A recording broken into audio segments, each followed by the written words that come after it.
తెలుగుదేశం కార్యకర్త శ్రీను ఆత్మహత్యపై మంత్రి నారా లోకేష్ సామాజిక మాధ్యమం ఎక్స్లో భావోద్వేగంతో కూడిన పోస్టు చేశారు.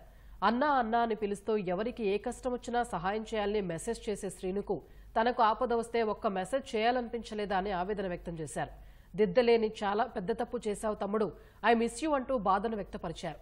శ్రీను ఆత్మహత్య చేసుకున్న సంగతి సోషల్ మీడియా ద్వారా తెలుసుకుని కాపాడుకునేందుకు చేయని ప్రయత్నం లేదన్నారు. తన కష్టమేంటో కూడా తనతో చెప్పలేదని లోకేష్ తీవ్ర విచారం వ్యక్తం చేశారు.